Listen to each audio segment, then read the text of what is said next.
21শে জুলাই নিহতদের পরিবারকে কেউ কোনো চাপ দেয়নি, কেউ অর্থের কোনো প্রলোভন দেয়নি। মমতা বন্দ্যোপাধ্যায়ের দাবি খারিজ করে জানিয়ে দিলেন 21শে জুলাই নিহতদের পরিবার। 21শে জুলাই সমাবেশে না আসতে নিহতদের পরিবারের ওপরে চাপ সৃষ্টির অভিযোগ করেছিলেন মমতা বন্দ্যোপাধ্যায়। দু ভাগ হয়ে গেছে, কে ভাগ হয়েছে না হয়েছে আমরা জানিনি। আমরা যে দেখেছি, যে ডাকে তাকাইছি। আপনাদের কাছে কি কোথাও পুলিশি চাপ এসেছে যে ঋতব্রত তৃণমূলের অনুষ্ঠানে আপনাদেরকে যেতে হবে, এরকম কেউ না এসেছিল না কোনো চাপ আসে? না, এবারে সেম। এবারে এখনো ডাক আসেনি? কারণ সোমবার আর তো দুদিন বাদেই 21শে, দুদিন কি 3 দিন বাদেই এখন ডাক এসেনি। এবারে কি এখনো কি ডাক এসেছে? না, আসেনি এখনো অবশ্য। এখনো ডাক আসে না পুলিশ আপনাদের বাড়িতে এসেছিল নাকি? না এবারে এখনো আসে না। কোথাও কি একটা বলা হচ্ছে যে ঋতব্রত তৃণমূলে যাওয়ার জন্য আপনাদেরকে চাপ দেওয়া হচ্ছে, ঠিক? না না না, আমাদেরকে কোনো বিষয় নিয়ে কোনো কেউ, দল বলুন, কোনো টর্চারিং কোনো কিছু নয়।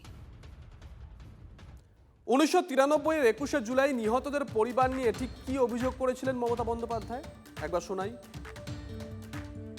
আমি শুনেছি এমনকি শহীদ পরিবারগুলোকে 21শে জুলাইয়ের যারা ছিলেন, পুলিশ থেকে ফোন করে বলা হচ্ছে এদিক নয় ওদিক যাও, মানে বিজেপির দিকে যাও, বিজেপি স্পন্সর বালিশের দিকে যাও, বালিশ করতে যাও। তাদের আবার অনেক টাকার উপহারও দেওয়া হবে। আমি বলি, আমরা তো খুব ক্ষুদ্র দল। আমরা 40 বছর ধরে এই পরিবারগুলোকে চাকরি থেকে শুরু করে যতটুকু আমাদের সাহায্য করা, প্রতি বছর আমরা শহীদ পরিবারকে ডাকিও সম্মান জানাই। এবারে যদি ভয়ে অর্থের পরিসীমা ছাড়িয়ে যদি কেউ আপনাদের সাহায্য করতে চান, এটা আপনাদের সিদ্ধান্ত। আজকে দিন বদলেছে, সাময়িক। আমরা বুঝতে পারছি আপনারা অনেক ঘেরা টোপে আছেন।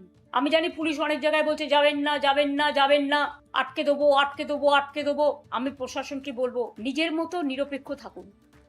এক পক্ষ হতে গিয়ে মনে রাখবেন জীবনটা অনেক দিনের। দিল্লি টলমল হলেও এখানে কিন্তু ঢলমল হয়ে যাবে। আর এবার শুনুন রাজীব রায় 1993 সালে 21শে জুলাই নিহত বিশ্বনাথ রায়ের ছেলে এই প্রসঙ্গে ঠিক কি বলছেন। কোনো ঋতব্রত তৃণমূলও ফোন করেনি, আর কোনো ধমকানি চমকানি কোনো কিছুই হয়নি। সাময়িক আইবি থেকে আমাদের প্রত্যেক বছর যে খবরাখবরগুলো নেয়, সেই খবরাখবর আর আদার্স কোনো জায়গা থেকে ভয় অভিযোগ কিংবা কেউ বলেনি ফোর্সফুলি যে আমাদের এখানে আসতে হবে, এরকম কোনো কথাবার্তা কেউ ফোন করেনি। ইভেন মমতা ব্যানার্জি বিগত 2 বছর ধরে নিজেই চিঠি আমাদের দেয় না। 2 বছর ধরে মানে 2024-এর পর থেকে মমতা ব্যানার্জি আমার পরিবারের সঙ্গে কোনো যোগাযোগই নেই। ন্যায় তো হলো না, তার মধ্যে অন্যায় হলো। উনি মনীশ গুপ্তকে ওনার চেয়ারের পাশে, আমাদের চেয়ারের পাশে বসালো। এর আগে 2024-ও বলেছি, 25-ও বলেছি, আমাদের বিরোধী দলনেত্রী যতদিন ছিল ততদিন স্টেজের সামনে ছিলাম। উনি যখন থেকে শাসক হলো তখন ওনার মঞ্চটা ছিল বিনোদনের মঞ্চ।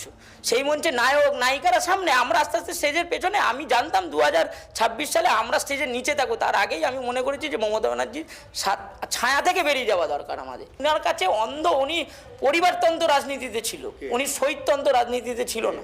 মমতা ব্যানার্জি আবার কে?